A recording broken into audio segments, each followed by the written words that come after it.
এই ক্লাসটিতে শিখবেন এক্সেলের page setup A to Z।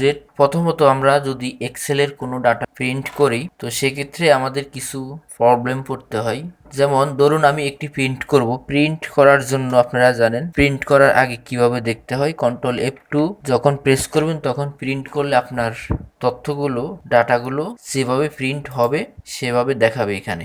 তো এখানে আমরা দেখতেছি আমাদের সবগুলো ডাটা এখানে শো করে নাই এবং রো কলামগুলো শো করে নাই। এই জন্য এক্সেলে আমি রো কলামগুলো দিইনি, কারণ অনেকের ধারণা থাকে হয়তো রো এবং কলামগুলো যদি দিয়ে দিই তাহলেই রো এবং কলামগুলো যদি অ্যাড করি তাহলে সম্পূর্ণ প্রিন্ট হবে। আসলে কিন্তু তা না।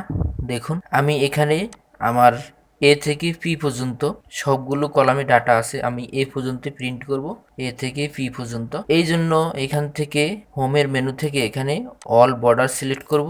দেখুন অল বর্ডার হয়ে গেছে। এখন যদি আমি কিবোর্ড থেকে কন্ট্রোল F2 দিই তাহলে দেখেন আগের মতো সেম সমস্যাই, কিন্তু অর্ধেক আসছে আর অর্ধেক আসে নাই। তবে হ্যাঁ, রো এবং কলাম আসছে কিন্তু সম্পূর্ণ আসে নাই। সেজন্য কি করতে হবে, এই যে দাগগুলো দেখতেছেন এই দাগগুলো যখন থাকবে তখন কিন্তু আপনার সম্পূর্ণ প্রিন্ট আসবে না। এই দাগগুলোর অসুবিধা হচ্ছে এটাই। আর সুবিধা হচ্ছে দাগগুলো দিয়ে এক একটি পেজ কাউন্ট করা হয়। স্ক্রিনে সম্পূর্ণ ডাটাগুলো আমি ছোট করে নিলাম, জুম করে নিলাম, জুম করে ছোট করলাম, আরও ছোট করি আপনারা বোঝার সুবিধার্থে। দেখুন এই দাগগুলো এক একটি ঘরের মতো, তার মানে আমাদের এক একটি ঘর হচ্ছে এক একটি পেজ। তো এই জন্য আমাদের যেহেতু পেজও দরকার আছে এই জন্য আমাদের দাগগুলো আমরা রাখবো, একেবারে ডিলিট করব না। তবে হ্যাঁ, যদি একেবারে ডিলিট করতে চাই তাহলে পেজ সেটআপে যাব, দেন পেজ সেটআপের এখানে ক্লিক করে এই অ্যারোতে ক্লিক করে টেল পয়েন্ট 1-এর অধিক করে দিলে এই দাগগুলো সম্পূর্ণ চলে যাবে।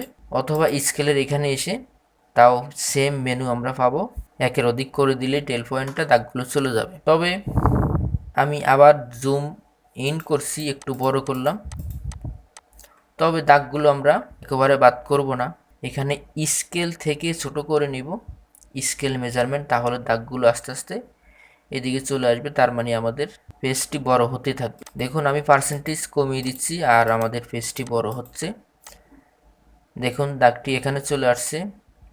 আমি আর একটু দূরে নিলাম আপনারা যাতে বুঝতে পারেন সহজে। এবং এখন যদি আমি আমার সবগুলো ডাটা কিন্তু দেখাচ্ছে, তার মানে আমার সবটা সুন্দরভাবে প্রিন্ট হবে।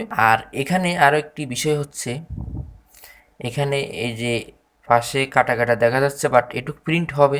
অর্গানাইজেশন থেকে ল্যান্ডস্কেপ করে দিতে হবে পেজটি। তো আমি এখান থেকে ল্যান্ডস্কেপ করলাম, করার সাথে সাথে এখন আমি আবার সেম সেই অপশনটিতে যাব। তারপরে দেখবেন এখন আমার পেজটি এভাবে লাম্বালাম্বি হচ্ছে। আমি কিন্তু এই লাম্বালাম্বি বা প্রোটেক্ট এটি কিন্তু পেজ সেটআপের ভিতর থেকেও কিন্তু করতে পারি। যেমন এই যে প্রোটেক্ট এবং ল্যান্ডস্কেপ, আমি আবার প্রোটেক্ট করলাম, ওকে দিলাম। দেখুন এখন কিন্তু লাম্বালাম্বি হচ্ছে। আর কিছু অপশন আছে পেজ সেটআপে যাওয়ার পরে। এখানে মার্জিন যদি আপনি ক্লিক করেন তাহলে একটি পেজের লেফট রাইট টপ বটন কতটুকু স্পেস ফাঁকা রাখতে চান এগুলি এখান থেকে নির্ণয় করে দিবেন। আর হেডার ফুটার বলতে এই যে হেডার ফুটার, তাও এখান থেকে দেওয়া যাবে। এবং কাস্টম হেডার ফুটার ক্লিক করে কিন্তু এখানে আপনি কি দিতে চান তা লিখে দিতে পারবেন। ডেট, টাইম, পেজ নাম্বার এখানে সবই আছে দেখতেছেন। যেমন পেজ নাম্বার, এখানে পেজ নাম্বার চাইলে পেজ নাম্বার দিতে পারবেন, এগুলো দেখে নেবেন। আর যেটি দেখাবো সেটি হচ্ছে আপনি যদি এখানে এই সম্পূর্ণ ডাটার থেকে যদি নির্দিষ্ট কোনো ডাটা দেখতে চান তাহলে সিলেক্ট করবেন, মানে নির্দিষ্ট ডাটা প্রিন্ট করতে চান তাহলে সিলেক্ট করবেন এবং প্রিন্ট এরিয়া থেকে সেট প্রিন্ট এরিয়া দিবেন। তাহলে কিন্তু দেখেন এখানে আলাদাভাবে একটি বর্ডার চলে আসছে, তার মানে হচ্ছে এ পর্যন্তই প্রিন্ট হবে। এই যে দেখুন, তাহলে এটি কি জন্য করলাম, অনেকগুলো ডাটার থেকে নির্দিষ্ট ডাটা প্রিন্ট করতে চাইলে এভাবে করবেন। আমি এটি ক্যান্সেল করব, একে একে সবগুলোই কাজে দেখাচ্ছি এই জন্য একটি ক্যান্সেল করে অন্য একটি দেখাই। আর এখানে আরেকটি বিষয় হচ্ছে আমাদের উপরে ABCD 1 2 3 এগুলো যদি হাইড করতে চান তাহলে এখানে ক্লিক করবেন ভিউতে, এই যে দেখতেছেন হেডিংয়ের ভিউতে ক্লিক করলে হাইট হবে, আবার আসবে।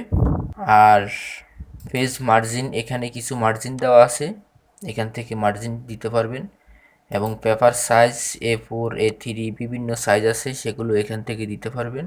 আর আরেকটি বিষয় হচ্ছে, অনেকেই বলে থাকেন যে সহজে কিভাবে অনেকগুলো রো কলাম সিলেক্ট করা যায়।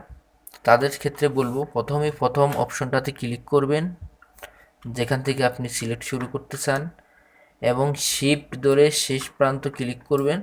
তাহলে কিন্তু আপনার যতটুকু আপনি সিলেক্ট করতে চাচ্ছিলেন ততটুকু সিলেক্ট হয়ে যাবে। আমি আবার দেখাই, আমি ধরুন এখানে রোতে ক্লিক করলাম, এবং এখানে এসে যদি শিফট ধরে ফেল অপশনে ক্লিক করি, ফেলে, তাহলে কিন্তু আমাদের সম্পূর্ণ ডাটা সিলেক্ট হবে।